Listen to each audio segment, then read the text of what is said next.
नमस्कार शेतकरी मित्रांनो, कापूस आणि सोयाबीन अनुदान 26 सप्टेंबरला मोदीजी यांच्या हस्ते वाटप केलं जाणार आहे। यामध्ये नेमकं कोण पात्र होणार आहे याबद्दलची सुद्धा माहिती राज्याचे कृषी मंत्री धनंजय मुंडे साहेब यांच्या माध्यमातून स्पष्टपणे देण्यात आलेली आहे। पूर्ण सविस्तर माहिती समजून घ्या। तत्पूर्वी तुम्ही जर चॅनल वरती पहिल्यांदाच आला असाल तर चॅनलला सबस्क्राइब करून बेल नोटिफिकेशनला क्लिक करा। तर चला मग व्हिडिओ सुरू करूया। महत्वाचा आज या ठिकाणी एक आपण बैठक घेतली की जे कापूस आणि सोयाबीन मागच्या वर्षी MSPच्या खाली दर गेला, त्यामुळे शेतकऱ्यांचं फार मोठं नुकसान झालं।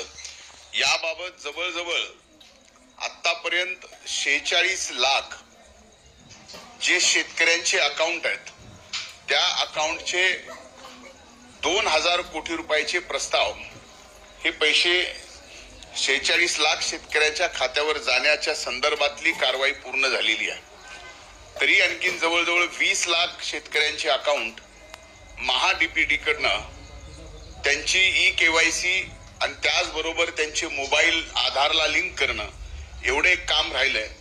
तर आज कृषी विभागाला कृषी सहाय्यकापासून ते कृषी अतिरिक्त मुख्य सचिवापर्यंत सर्वांना या ठिकाणी कामाला लावलंय आणि त्या 4 दिवसाच्या आत ही राहिलेली संख्या सुद्धा आपण तात्काळ या ठिकाणी पूर्ण करावी, जेणेकरून हे 5000 रुपये प्रति हेक्टरी कापूस आणि सोयाबीनला भावांतरचे पैसे हे तात्काळ या ठिकाणी शेतकऱ्याच्या खात्यावर जमा होतील।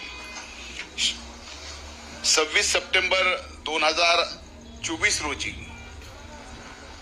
देशाचे आदरणीय पंतप्रधान नरेंद्र मोदी साहेबांच्या शुभ हस्ते या ठिकाणी या कापूस आणि सोयाबीनच्या भावांतरचे प्रति हेक्टरी 5000 रुपये, कमाल मर्यादा 2 हेक्टर पर्यंतची वाटप हे 26 तारखेला करायचं नियोजित आहे।